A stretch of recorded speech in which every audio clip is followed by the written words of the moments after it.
Hello. Hello. I'd like to welcome you to Akron's Local History Club. Pleasure to meet you. Same here. My name is Nancy Eckerson, and your name? Barbara Bono. Barbara Bono. Wonderful to have you here with us, Barbara. We'd like to ask you a few questions today about things in history that have impacted your life, and also about any famous people you may have met, presidents you may have known, political figures, and any memories you have of Akron so far. How long have you been here? September 98. Okay, so you've been here approximately 5 years. Yeah. And how do you feel about Akron so far? It's just like my hometown, Oh, it is. What's your hometown? Eagle Rock, California. Eagle Rock, California. So you're a California girl. Born and raised. Ah, born and raised. Wonderful. Okay. Are you working right now in Akron? I am the head of the senior, well, I'm a site manager for the food program and the senior center. Wonderful. And what did you do before you came to Akron? What sort of work? Oh, gosh. I was a nurse for Huntington Memorial Hospital in Pasadena. Okay, in Pasadena, you were a nurse. It says on your little preliminary questionnaire that you were a member working in a large training and trauma center? Yes. Huntington is next to LA County Hospital, the largest training hospital in the Los Angeles district or area. And I mean, they fly people in for the, emergencies and so forth. So you got nurses and doctors training there, and they come in from UCLA and SC. And what type of nurse were you? Oh, I started out in labor and delivery. I ended up in oncology, hospice, and after 7 years I had to leave. You must have a tremendous amount of compassion to even last 7 years doing that. It was too much. Yeah. 7 years was too much. What a difficult profession that is. Yeah, Oh, my goodness. it was. Well, I understand you have some wonderful memories from California, people you met. Would you like to talk a little bit about Richard Gebhardt, for instance? Well, let's see. I guess it was in the early 90s after Clinton first took over office, and the Congress was trying to get everybody in there that they could to keep the Democrats in office. And he and a group of people came around to our senior building and talked to us, so I got to meet him. And at that time, he was running with the man that was running from our district.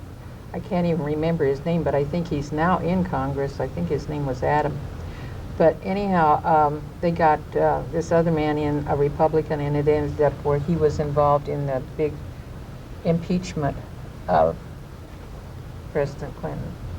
Wow. So I got to meet Dick Gebhardt at that time, Mm-hmm. and so forth. And I understand you met Hillary Oh, yes.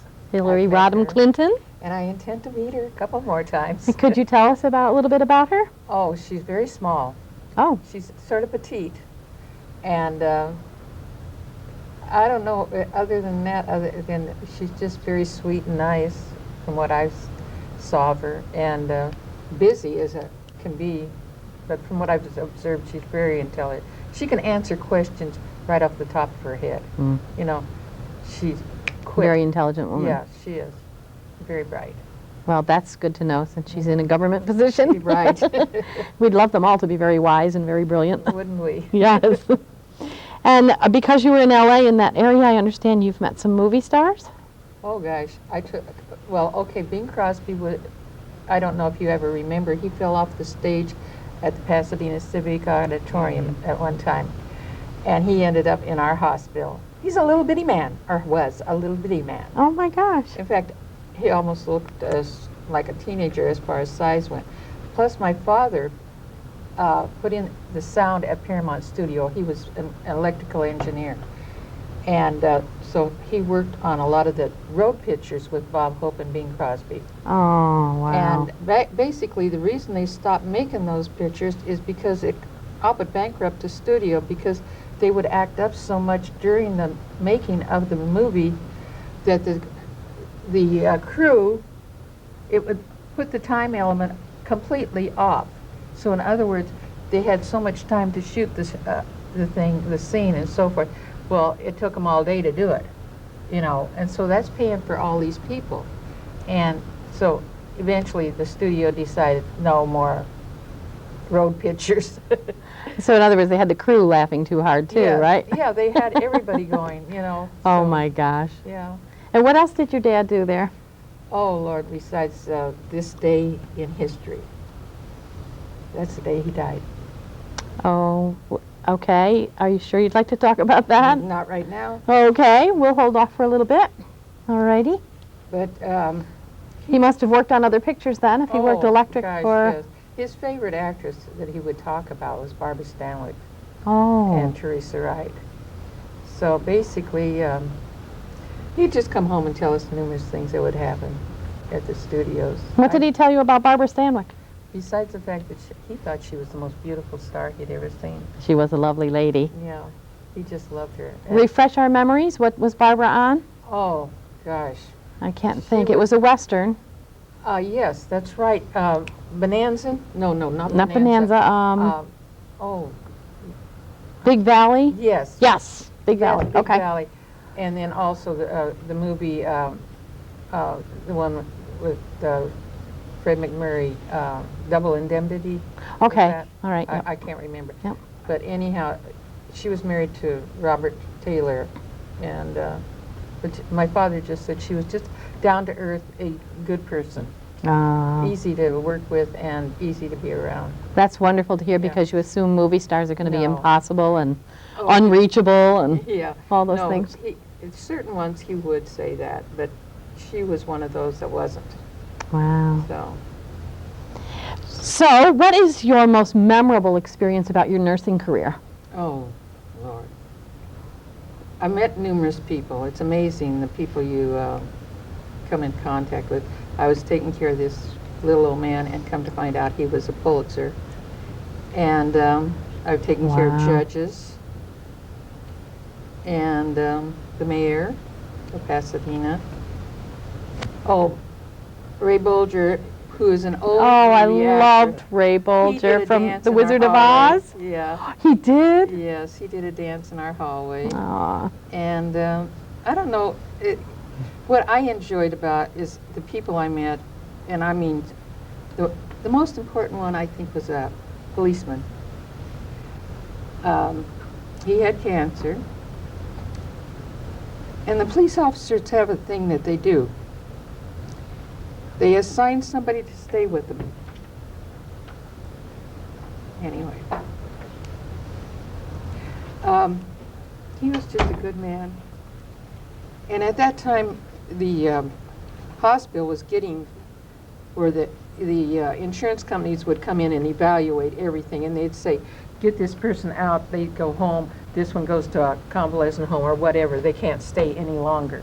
Well, we deliberately did things just to keep him in the hospital because we knew, and it was Christmas, and we knew he was going to die. Oh, my goodness. So we didn't want him to go to, So you were his angels. yes, You kept him in a good place. yeah. Well, he was blessed to have you.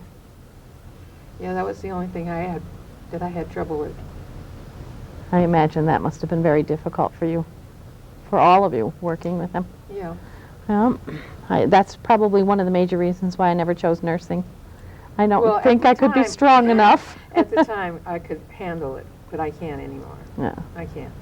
Because it got to the point where I was taking care of nurses that I worked with Oh. and the doctors that I worked with. And when that happened, I said, this is it. I'm through. And I had to walk away. But that was a lot of years. Yeah. 27 is a lot of years. Too many years. Yeah. Well, would you like to tell us a little bit about what are your impressions, your memories of World War II? You were young. You were Oh, only 15, It but seemed like the whole town changed. The town I grew up in is a little bitty town like this. We had 3 schools and 1 high school, junior high school. And anyway, you knew everybody in town. All of a sudden, there was this, I don't know, it seemed like everybody moved to California. And you would see these troops going up and down the street, like Colorado Boulevard. You'd have troop trains going up and down all over the place. Anyway, the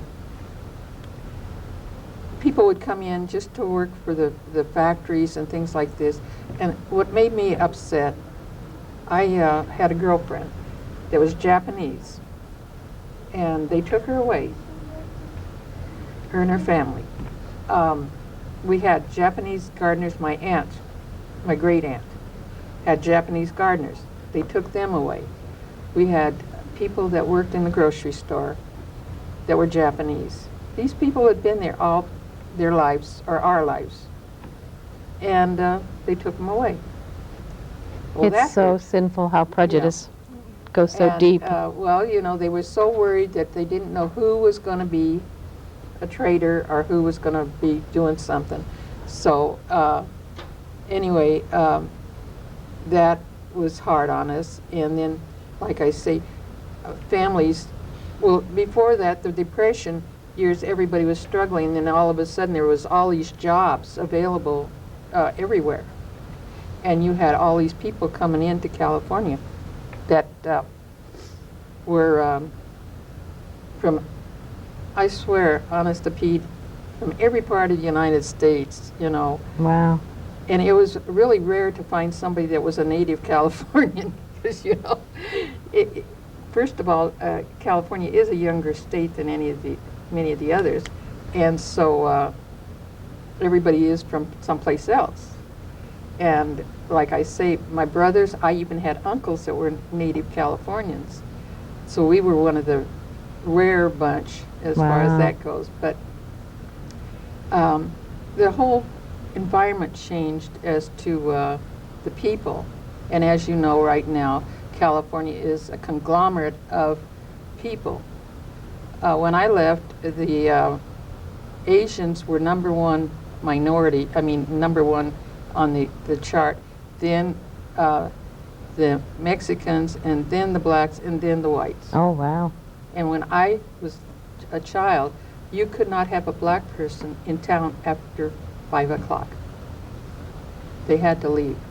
And yet they could work in there as your maid, your servant, whatever, your chauffeur. I think there was one man, Bill Lane, who lived up on the hill. He could have his man there, and he was the chauffeur and handyman. But he was the only one that was allowed to stay in town after 5 o'clock. Boy, you've lived through a lot of changes in the sociology Yes. of our makeup, haven't you? Yeah, because my first babysitter was a black girl. Wow. And then when I moved, the minority of the area that I lived in was black. Moved within California? Yeah. Okay. It's a conglomerate town. You learn to live with people. It's beautiful. That was the only thing here. I looked around and all I could see was white people. It's very homogeneous here. Yes, it is. I agree. I was really surprised. I kept on looking for somebody that was different. But because California is such a conglomerate, like I say. But as a child, it wasn't that way. And it changed, I think, mainly during the war years, as well as the fact that, like I say, when I first moved there, I think, well, basically, the people were all the same like they are here, you know. And now you just get along with everybody. To be honest with you, I think it's beautiful. I like the variety. Oh, I think it's wonderful. And you can't live in California unless you get along with other people. And I think that's a great testimony to people, isn't it? It is. It's beautiful. Did you have brothers or sisters? Yes, I had 2 brothers. Were they sent off to war? No. My oldest brother, he was 18, or 18 when the war ended. And my younger brother is 3 years younger than I am. So I'm the middle one. So they were too little to go to war? Yeah. Thank goodness. We were all too small. But I had uncles and cousins that were in the war, as well as, in fact, in the Battle of the Bulge, and what was the other one that was so big?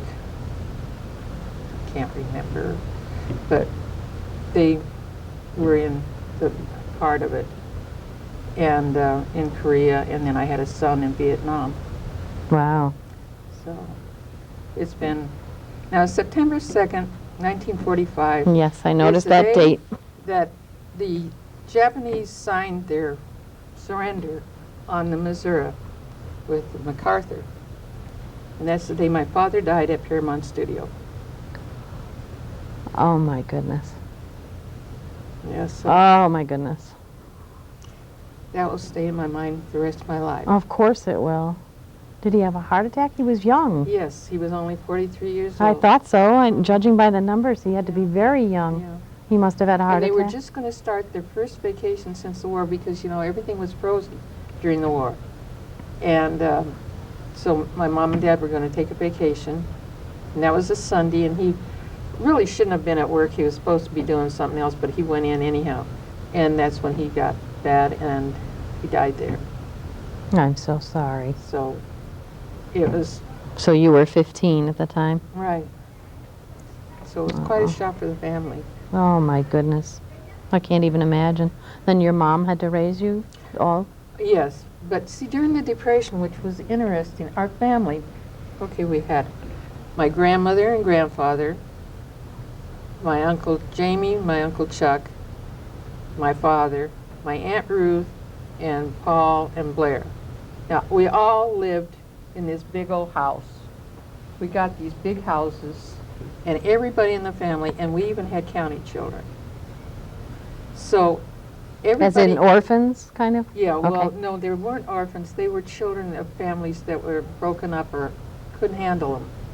Almost like yeah. foster kids? Yes, they're foster children. Okay. Type of thing. You don't adopt them. They're just there temporarily Mhm. till their families get back on their feet or something. And during the Depression, there was an awful lot of these children because their parents had to get out and work or what have you. And so we had actually a family of them. There was about 3 or 4 from this one family, and then my aunts who lived next door, my great aunts, they had a couple. But so we had these big old houses, and everybody went out to work, and Grandma and Grandpa stayed home and took care of all the kids. So that's the way we came through the Depression, with also hand-me-downs. Like my one uncle was in the Navy, and my grandmother took his uniform, and my younger brother had a Navy uniform. Oh, wow. Right to the perfect, Yeah. you know. So if you didn't get hand-me-downs, your clothes were all homemade. The only thing that you bought, I think, was your underwear and your shoes. Other than that, Well, you had to be conservative, yes, for sure. yeah, and food. It was always, you have to eat everything on your plate or else, because there's all these hungry children. And so that's why you get nice and big. No, I was quite thin as a child, so, but it was, and Grandma took care of everybody. She was a natural nurse and everything else. And Daddy, he was at home quite a bit of the time during the daytime, because he'd either work swing shift or night shift. And my parents were very active in the community. They were Boy Scout leaders, Sea Scout leaders, Girl Scouts, Boy Scouts, Cub Scouts, Job's Daughters de Molay. So Wow. we were very active in the community. And I think it still is going on that way with my family. I can see that in your family, knowing Yeah. your son and, Yeah. and yourself. Right. And I can see the caretaking element from your dad definitely passed down to you.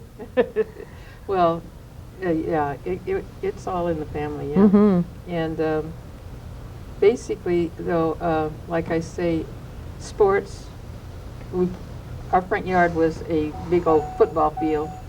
So, Wow. and it was really a lot of fun. You have some great memories, don't Oh, you? yeah. And the hot rods.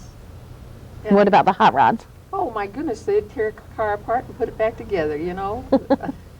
Like the Model A's and things, you know? Sounds fun. 1940, 39 Fords or 34s.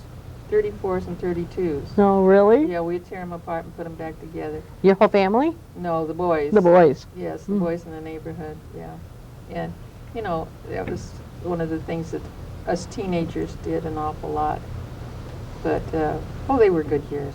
They were really good years. They sound wonderful. It was, you know, people have a wrong impression of California. Naturally, it depends on what part of California you're from. But, like, sure, when I got into the teens, I went into Hollywood and saw all the stars and saw all the shows on television and things like that. And Did you want to be a star? Oh, I think we all went through that. Did you? Yes, sure. I think I would have if I lived there. And I swooned when I saw Frank Sinatra. Oh, I mean, that man, you know. You know, you go through that, yes. I went through that in my little town of Akron, so I can imagine if I was right there in L.A. Then as you get older, you're going to the grocery store and you say hi to somebody and you realize that was the guy that was just on Murder, She Wrote, you know, or something like that, you know. That sounds like fun. Yeah, you know, these bit players. The guy that lived next door to me was a judge on Perry Mason. Oh, wow. So, I mean, you know, they're just there, you know. Everyday thing. Yeah. You don't pay much attention to it. And they like it that way, I'm sure, because they can't be fussed over constantly. No, yeah, they can't. But like when my father passed away, to be honest with you, school was almost closed down, the high school. And when I got into line to give my note, they said, forget it, go, you know. But I didn't realize how many people from the studio was there. And it was At the amazing. funeral? Yes. Aww. I was surprised at it. I'm sure he was well loved, just by the way you talk about him.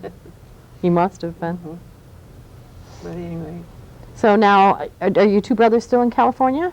Yes, one lives, my oldest brother ended up being a fireman.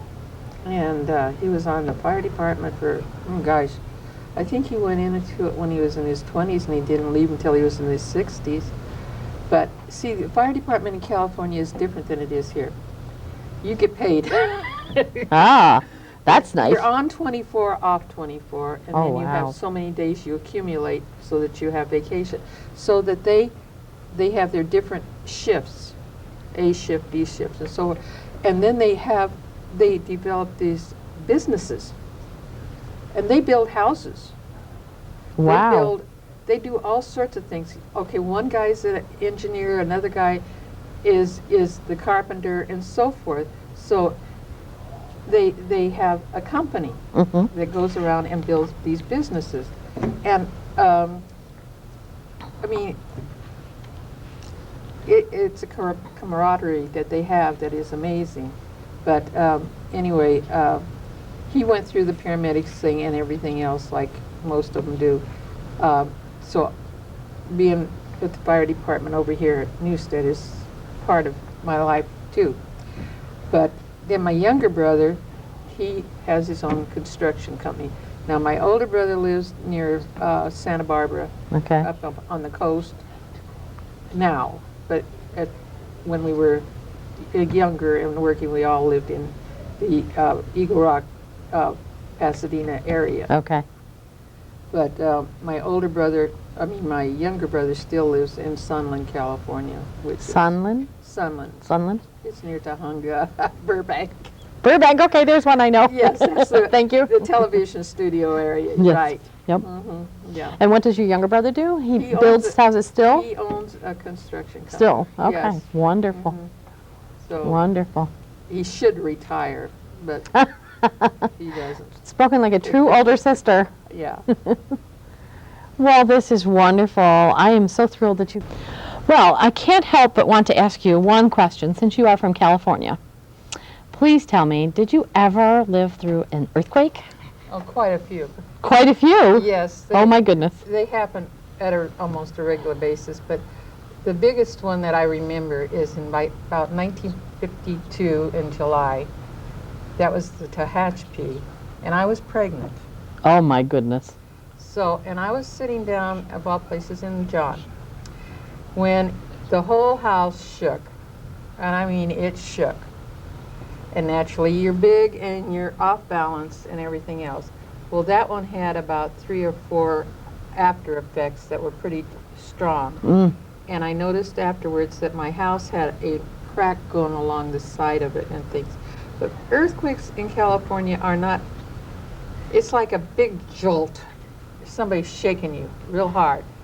Or else it's sort of nauseating because it's like a wave. Oh, yeah. And they come sometimes at a frequent basis, but mainly it depends on where the epicenter is. Now, when we lived in Long Beach, the epicenter sometimes was out in the ocean, so we would get an after effect. But now the one that happened in San Francisco that was so destructive, and I think that one was in the mid-90s. Yes, I believe it was. It was destructive. We only got a few jolts down there in the beach area, and California is sort of weird. You've got to understand about. You can stand on the beach here, look up north, and you're looking at a snow-capped mountain. Oh, wow. And that's called Mount Baldy. And right here in front of you you got palm trees. And so you got all this vast difference of things, but as far as the earthquakes go, like I say, they become an everyday thing like your snowstorms. So you don't fear them? I never did, and I think that one time when I was in the hospital, where we did have a good jolt that time, and I can't even remember which one it was. No, you get to the point that you don't really, although I do have a neighbor lady that she was so hysterical, she stayed outside for a week by her swimming pool. Wow. And she couldn't, anything to get away from the earthquakes, but then she's still there. But you didn't have a healthy respect for them, though? Like, we do have a healthy respect for snowstorms here. I mean, blizzards. You never know when they're going to come, but you do know what to do. Like, you always go to a door. Now, I went into hallways. If you have a hallway where you have all these doors, you've got a really good protection there. And you don't be moving around too much during that time, because you can be off balance and things go flying. Yeah, you know, right. You lose dishes and things like that. But basically, to me, and I don't think my children either, or my family, any one of us, really did have any real phobia towards them.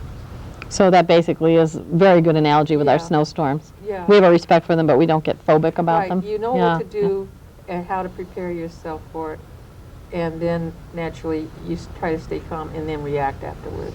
So the big one that you were talking about when you were pregnant didn't destroy your home, or it didn't crack the foundation? It cracked the walling, and it shook me up because I think the main thing was because I was pregnant at the time. Well, that would have shook me up. And it just made it more, in fact, they said that it probably caused the baby to come a little earlier. Oh, my goodness. What about mudslides? Weren't those in your area?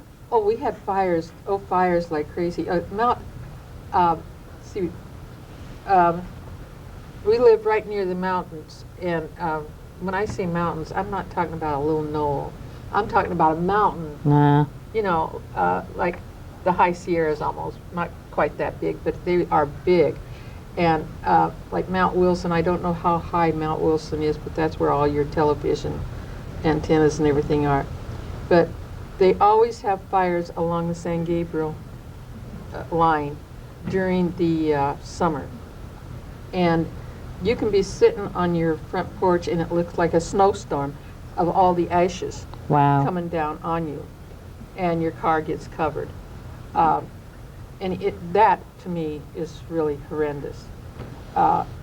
You see all these flames. And then afterwards, if you get any rain, it comes, and that's when you get your slides and your floods, and that's what does do damage. Those things are more damaging than, to me, and more frightening than the earthquakes were. Did you ever see a mudslide yourself? Not too much, no, because like I say, even though I lived in the mountains an awful lot, in Altadena. By the way, Altadena is where you got JPL and your main area for your jet propulsion laboratory. Oh, okay. So but and see, that's also near the Rose Bowl. Yeah. So see, Right. everything is right in that area where I used to live. Do you miss California? I only miss the people that I knew, but I love it here. Oh, good. I can't stand heat. Heat Oh. and I do not get along. And I can't take the summers here. I really can't. Why, that they're too hot? Yes, you're hotter than Well, California. The last few summers have been very hot. It's the humidity. Yeah, yeah, The they've been hot and humid. humidity is- I agree. so I had to get me an air conditioner so I could tolerate it. But, Well, good. Good was that you the did only that. thing, yeah. Yeah. But other than that, that's the only thing I miss about California is my family and friends there. Yeah. Well, thank you so much once It's been a again. pleasure. It's been a wonderful talk. Thank thank you.